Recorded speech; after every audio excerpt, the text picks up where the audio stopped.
All right, so um, shalom, shalom. I want to start off by saying Barakathon, Yahweh Hashem, Yahweh Shai. I want to get all honor and glory to Yahweh, Bahashem, Yahweh Shai, Bahashem, Kakadash. Double honors to the apostles, the elders of Great Millstone.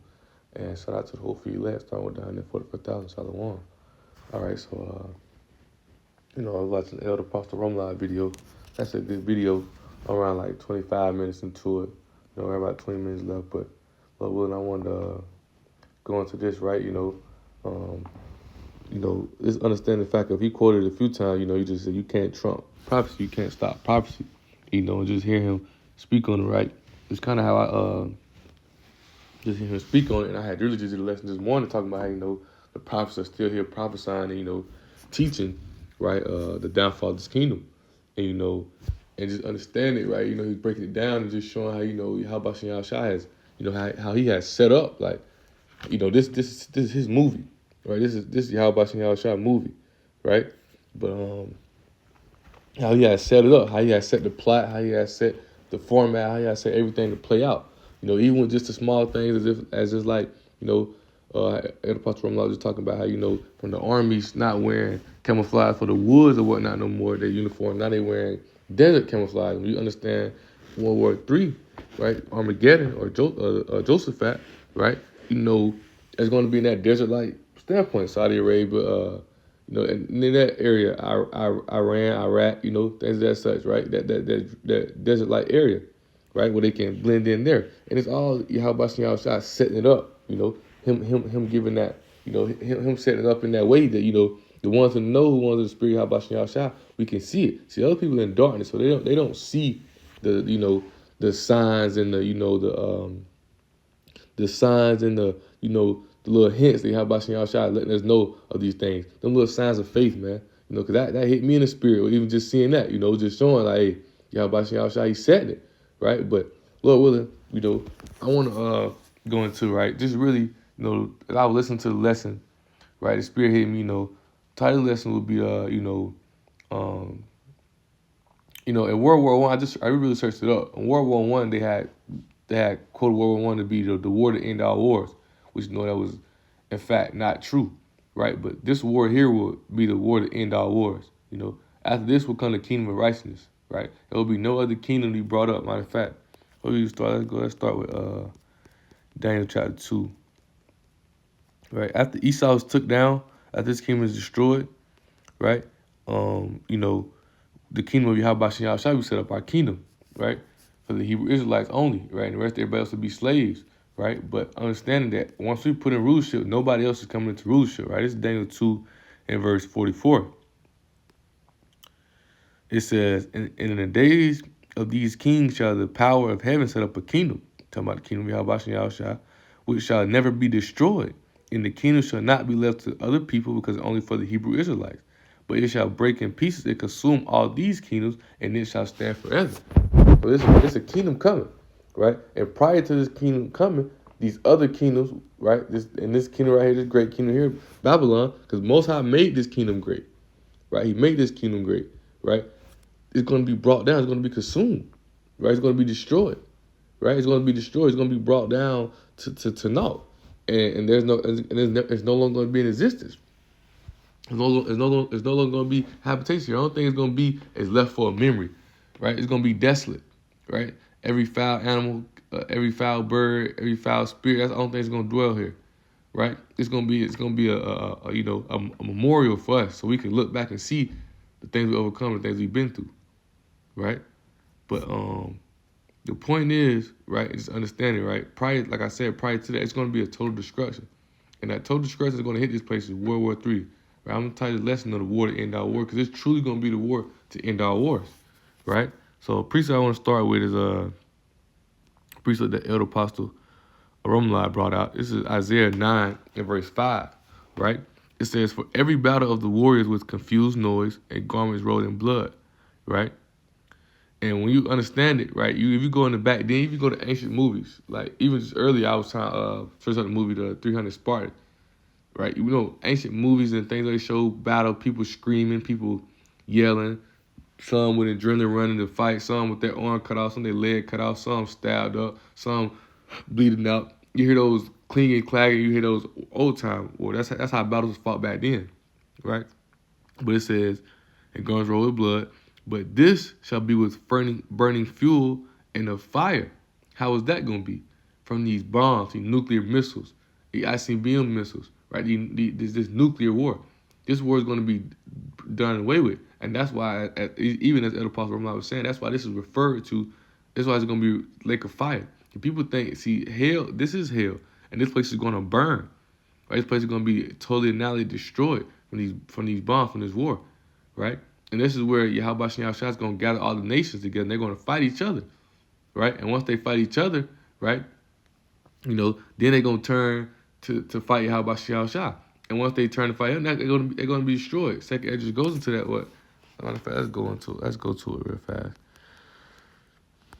Get straight to the point. Let me see.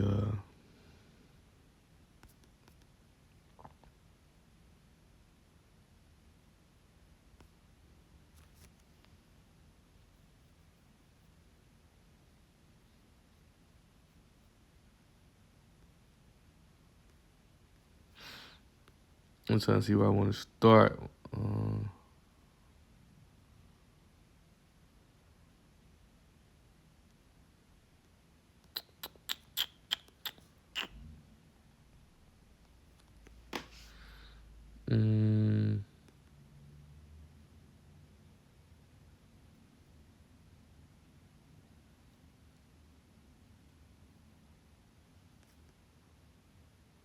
I'm trying to find the part where it starts. Oh, right here, verse 8. All right, just take Exodus 13. Let's see. I'm going to start at verse 7. I started verse 8. Right? Because as you see my notes, verse 7, it's talking about it. It's saying great mountain because that's how big the chariot was, right? But verse 8, right, it says, after this I beheld, and lo, all they which gathered together to subdue him were so afraid, right? Because Yahweh Shem Yahshua, we said yes, and yet there's fight. Because Yahweh Shem Yahshua, they're going to destroy all the little fighter jets, the satellites, all those things going to be destroyed, right? They're going to be destroyed. They're going to be done away with. Right, and scripture tell you right here, Esau and the other nation, they're gonna be afraid. They're gonna be scared to fight. But Yahweh Shem Yahshua gonna put the spirit on them to fight. Right, I got that in my notes. Right, the people gathered together, Esau and other nations, and their armies come against Yahweh Shai and the angels. They're gonna be scared to fight because they're gonna see the power of Yahweh Shai, and the people gonna the power of Yahweh Shai and the angels are gonna come with. That should say angels, right? But Yahweh gonna put the spirit on them to fight. This is what Ezra saw in his vision, right? And even something hit me in the spirit that really sparked me through this lesson as well is with, the prophets having these visions and whatnot. Even Isaiah 34, the Apostle Romano just breaking down, and it's something, and let's take Ezra's, it's like Isaiah 34 is something that we always we bring out commonly, right? But he just something he hit me in the spirit when he quoted that was the vision that Isaiah saw after Armageddon or Armageddon, World War III of Jehoshaphat, right? And if you understand it talks about how America gonna be left slain, destroyed, because that's gonna be the ultimate place that be destroyed, right? Israel and Babylon, which is America, right? When you understand it spiritually, it's like it hits you in like a vision. It's like when your teacher read you a book in class and you can look and envision what's going on. You can envision it, man. You can see it, right? Brakathon Yahabashiyasha, right? But it says, after this I beheld, and lo, all they was gathered together to do him were so afraid, and yet durst to fight, right? Because once again, Yahweh Shem Yahshua gonna put the spirit on the fight, but these all the nations being gathered together, they're gonna be gathered together to come against Yahweh Shem Yahshua. He said, and lo, he saw the violence of the multitude that came. He neither lifted up his hand, nor held his sword, nor any instrument of war. But only I saw he sent out of his mouth as it had been a blast of fire, and out of his lips flaming breath, and out of his tongue he cast out sparks of tempest. Right? Now you see I clicked this earlier when my notes could see, but this is the chariots bringing that destruction. This is the chariot bringing that fight. This is the chariot annihilating this place, cooking this place up, man. Beams of fire coming out, right? Destroying it, right? The chariots totally destroying this place, and that's what's gonna happen. Right? First, it's going to start with World War III, them fight each other. Then they're going to turn and fight Yahweh Shem Yahshua, and it's going to be cooked. It's going to be on fire. Burning fuel and fire is going to be done away with. Right? But that's really kind of the point. I'll read down to verse 12. It says, and they were all mixed together, the blast of fire, the flaming breath, and the great tempest, and fell with violence upon the multitude which was prepared to fight. And them Esau and the other nations gathered together to fight Israel. How about Shah? Gonna be fire, destruction, all that being brought onto them, right? And burn them up every one, so that upon listen to that, and burn them up every one, so that upon a sudden of an innumerable multitude, nothing was to be perceived, but only dust and the smell of smoke. When I saw this, I was afraid. And afterward I saw the same man come down from the mountain, right, which is Yahushua, right, and call unto him another peaceful multitude. And that's the elect, right? That's the elect, man. Elect gonna be delivered. Elect gonna be, beamed up to the chariot, the strangers of our salvation, right? Because you know, Yahweh gonna see Yahushua and the angels to grant the elect. And Apostle Gabar went into this a little while ago, probably like a week or two ago, at the strangers of our salvation, and talks about how the elect gonna be brought up into the chariot that Yahushua on. That is referred to Revelation as a big white horse. It's also referred to here as a mountain. That's how big it's gonna be, right? But going back to Isaiah 9:5 again, right? For every battle of the warriors was confused noise and garments rolled in blood, but this shall be with burning and fuel of fire, right? And another thing that hit me, right, is this prophecy how Yahweh set up again. He allowed Esau, Edom, them to create these bombs. He put the spirit on them to create these missiles and things to be destroyed, because he controls all of this, right? Isaiah 54:16 says, behold, I have created the smith that bloweth the coals in the fire, right? And a blacksmith, gunsmith, they create weapons, things of that such, right? He said, and that bringeth forth an instrument for his work. I have created the waster to destroy. So the blacksmith or the smith today, right? The blacksmith, the gunsmith today are what? The scientists, right? Sitting in these labs, creating these bombs, creating this. Elder Pastor Rumlai went into lesson one day talking about the one guy. He said, I am the destroyer of the earth, on the death of the earth, something like that, because he helped create a bomb. Can't remember what bomb it was. They helped create a bomb, right? They creating these bombs, creating these missiles. Yahweh Shah putting that mindset on them. It's like putting that spirit on them to have the knowledge and understanding to create these bombs, to create these wasters, create these things. Because all lead to prophecy to where Yahweh Shah gonna gather them up. It brings indignation on them and destroy them and get rid of them. Because this is gonna be the war to end all wars. How Esau been destroying the earth, how Esau been going through the bombing land, bombing things, right? What is that? I'll just read that. At Isaiah 14, matter of fact. Bear with me. Right here, Isaiah 14:16. It says, they that see thee shall narrowly look upon thee and consider thee, saying, is this the man that made the earth tremble, that did shake the kingdom? How they do that? From these bombs, these wars, right? Going through, dropping bombs on people's cities, things as such, right? It said that made the world as a wilderness and destroyed the cities thereof, these bombing cities, these oil spills, all these things, man. The pollution, right? That opened out the house of his prison, having the highest prison rate. America got #1 prison rate, right? America got #1 prison rate, and that's majority. You see, if you know majority of it is Jake in there, right? Majority of it is Jake in there. But when you understand it, Yahweh Shah allow Esau, Edom, create these things because that's their character. That's who they are, right? That's the prophecy what he said it. Isaiah 34:16 said,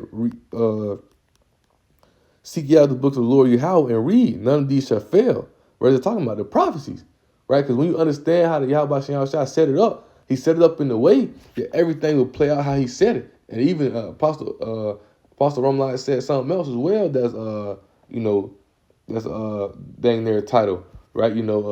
If your plans ain't of the Lord's, then you're cooked, right? Because he has already said it to how it's going to be, and even how everything playing out to what it's supposed to be. That's how it's going about, right? And this war right here, what's going to go on, it's been planned, it's been set. It's already been set. You can see the game plan and the path leading up to how everything's playing out, how everything is going. Right? That's why you got to prepare yourself spiritually. You got to seek in the book and read. You got to read in the book day in, day out. Because this is the blueprint. This is how the elect going to overcome this place. This wisdom and knowledge, right? That Yahweh Shah gives us, right? By the fact, even going to Isaiah 9, right? It's Isaiah 9:2. Real fast, it says, the people that walk in darkness have seen a great light. That's Yahushua. Yahushua came a light into the world, right? They that dwell in the land of the shadow of death, upon them hath the light shine. And that's Yahushua bring that light into the elect. They have the light to see, and they have the light to see. To overcome that light is to understand this knowledge, the spirit, right? The Rakakadash, that comforter, right? He brought that unto us. So now we're able to understand, discern the times, and see if things going on, and understand the times like this, where World War III is getting closer and closer, man. World War III is getting here, and this is going to be the war to end our war. That's going to be no other war after this. Once they get to fighting, right, Most High gather them up. That's why you understand Jehoshaphat. Jehoshaphat means Jehoshaphat, right? Yahweh judge, right? Yahweh's going to judge them, right? He's going to bring indignation upon them, that righteous judgment for all they did into the nation of Israel and all the iniquity that they done. That's why those 2/3, right? Micah 2:10. Right? Bear with me. Micah 2:10, right? It says, arise ye and depart, for this is not your rest, because it is polluted. It shall destroy you even with the sword of disgrace. It's polluted. Right? It's polluted. This place is going to be destroyed. So if you don't depart out of this place, you're going to be destroyed right along with it. Right? So I want to go to Revelation.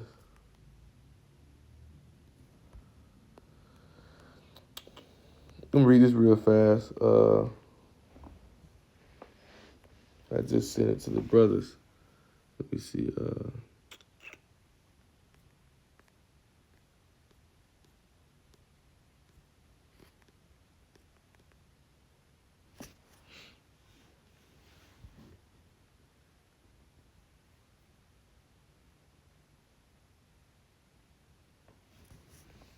Revelation 16:16. All right. Revelation 16, verse 16. Let me see. Let's see. We want to start at.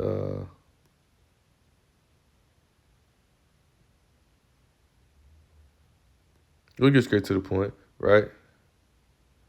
Well, I'll start at verse 13, right? It says, and I saw 3 unclean spirits like frogs come out of the mouth, right? That's the false prophet, right? You got the false prophet.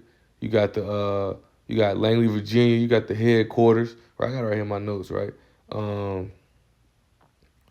So you got the unclean spirits. Let me see, right?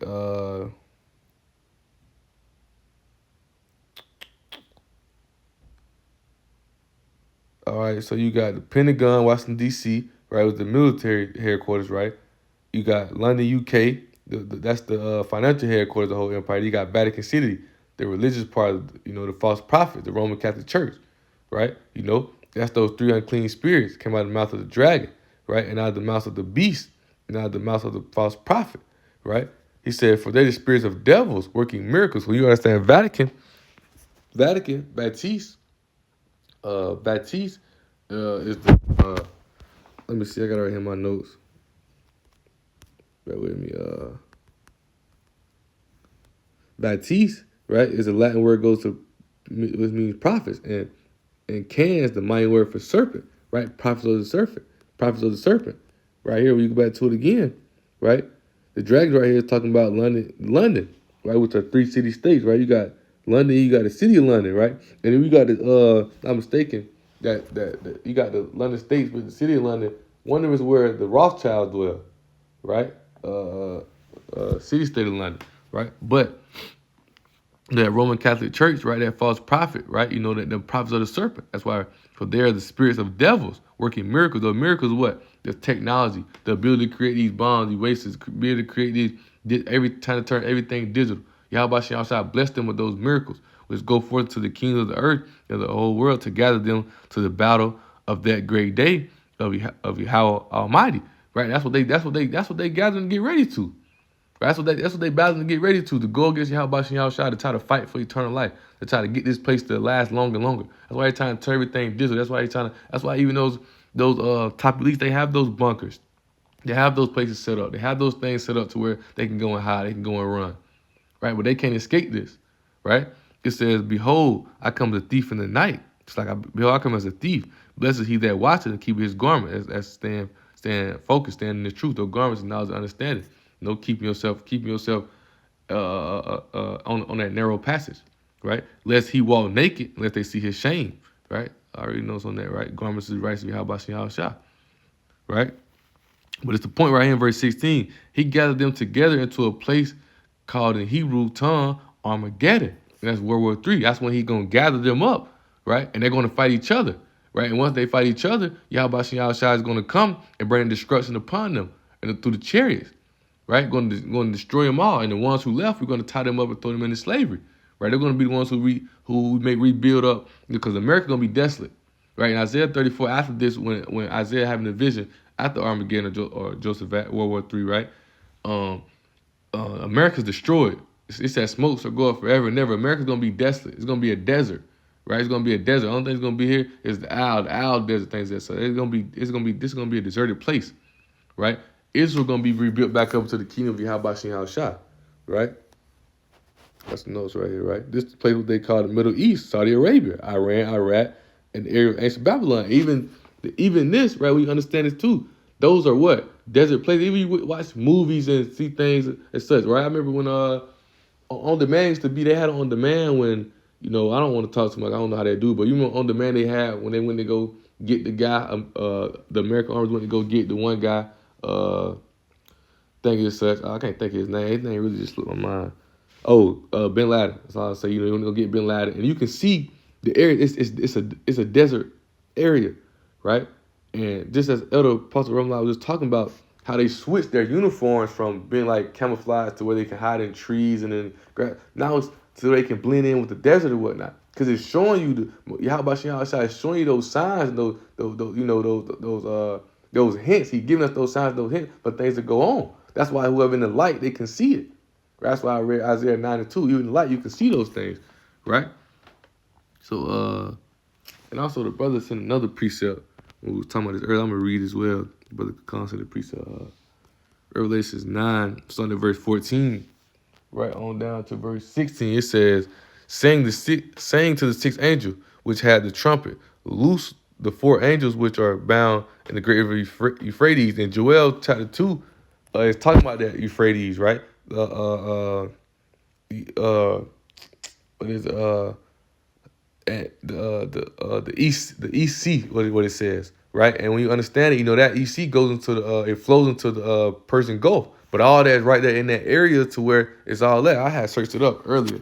I searched it up on my other phone, right? I said Euphrates flows into the Persian Gulf. It said yes, the Euphrates flows into the Persian Gulf. It originates in eastern Turkey, travels south of east through Syria, Iraq, and joins the Tigris River to form the Shah al-Arab, right? But it's just showing you that war is going to be right over there in that place, right? And but to continue reading on, it says, and the four angels were loose, which were prepared for an hour and a day and a month and a year for to slay the third part of men. And the number of the army of the horsemen were 200,000. And I heard the number of them, right? And you're gonna understand it's gonna be a great slaughter, man. It's slain of many, man.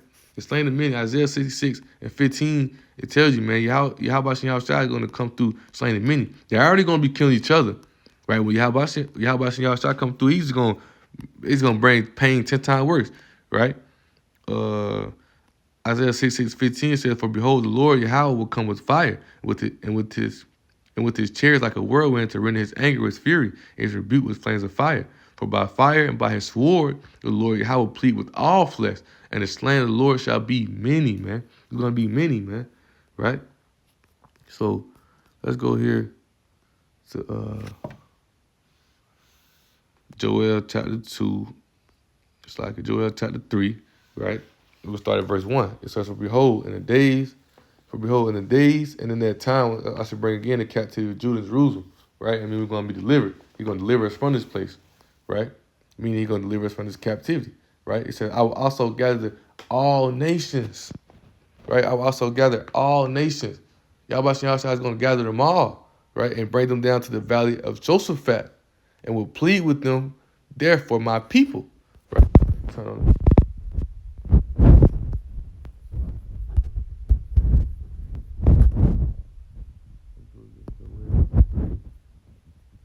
Let's go where Jehoshaphat, right? Because this is going to be the judgment, right? It's going to be the judgment, right? Strong's H 3092. Jehoshaphat. Jehoshaphat. Jehoshaphat, right? This is Jehoshaphat, right? Jehoshaphat, right? As you can see, right? To judge, govern, vindicate, punish, to act as a lawgiver or judge or governor of power, man, a rule, govern, judge, to decide controversy, of power, man, to execute judgment, right? As you see, man, it's talking about judgment, man. They're going to be judged. Plead with them to judge them, right? Even that word plead, right? Let me see. It's like, right? Jehoshaphat, it says Jehovah judge, but it should say Yahweh has judged, right? That's what it is, right? There it is, Yahweh Shaphat, right? Yahweh Shaphat. From Yahweh judge, Jehoshaphat, the name of the 6 Israelites, also a valley near Jerusalem, how you say that in Hebrew, right? But when you go to the word plead, right? Oh, it's like it. I'll turn my phone off.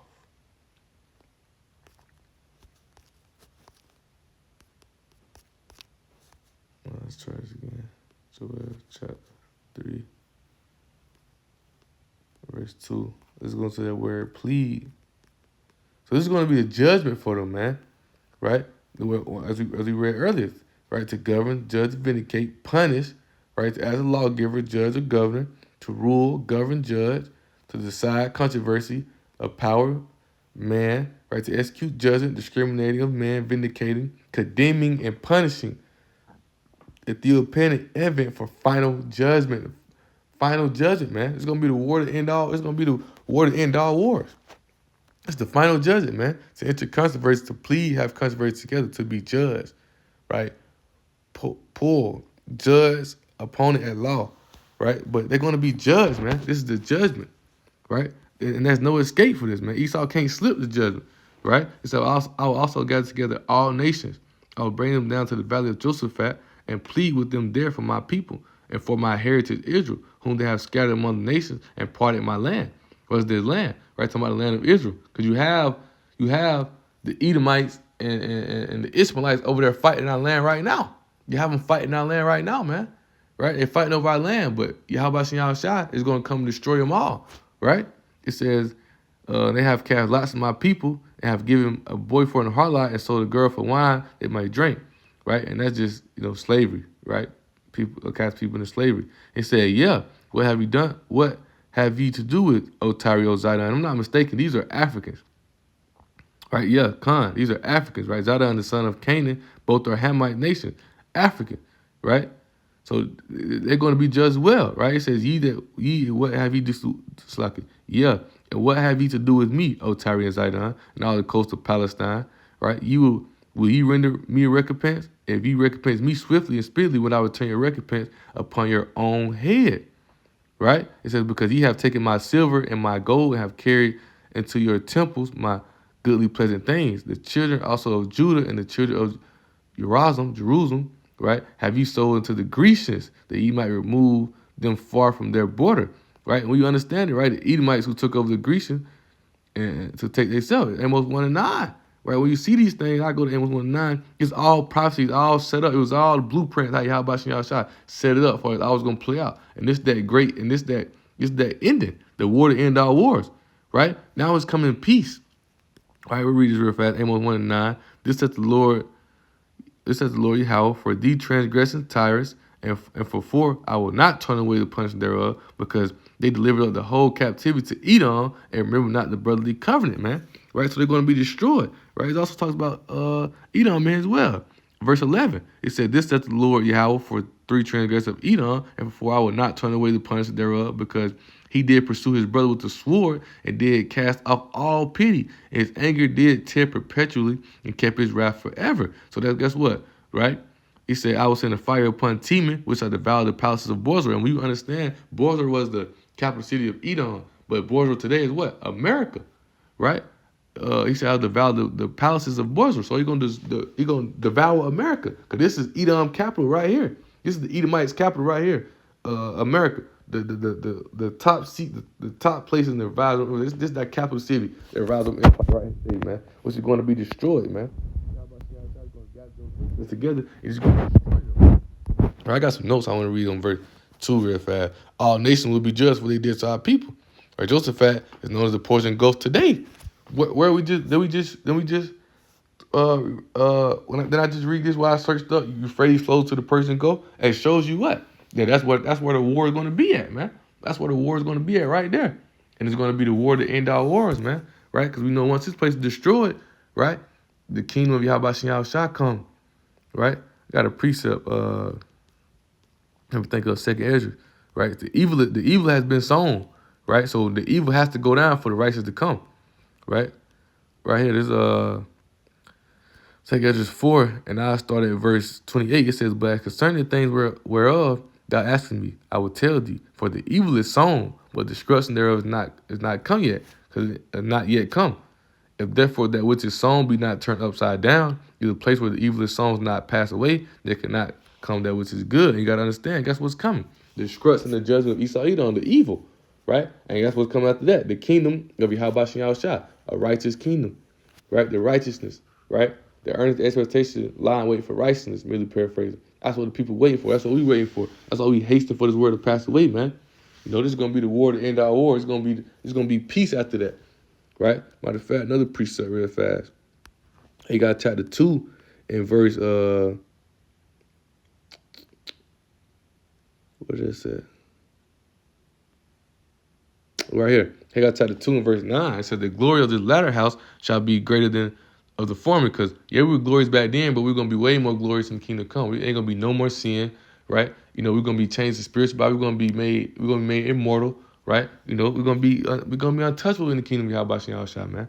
Right? He says, "Said the Lord Yahweh of hosts, in this place will I give peace," said the Lord Yahweh of hosts. Right? And if you go back to World War II, when they put those fakes in our land, what they say, this is gonna be the start of peace. It's gonna be, but it never was, because there's never gonna be no peace here, right? Because the war to end our wars is to come, is on the way, and then when we get in the kingdom of Yahweh, that's gonna be peace. Then that's when it's gonna be peace, right? Not for these other nations, they're gonna be in captivity, but for the peace for the Hebrew Israelites, right? So you gotta understand, man, right? Once again, I just want to go into that, you know, the war. The title of this will be the war to end our wars, man. Right, Armageddon, right, Jehoshaphat, right. I put in parentheses Armageddon or Jehoshaphat, man. So with that being said, Lord willing, this lesson was edifying and exalting, right. And I want to give all honor and glory to Yahweh, Bahashem, Yahweh Shai, Bahashem, Kakadash. Double honors to the apostles and elders of Great Millstone, and shout out to the whole free elect, starting with the 144,000. Shalom.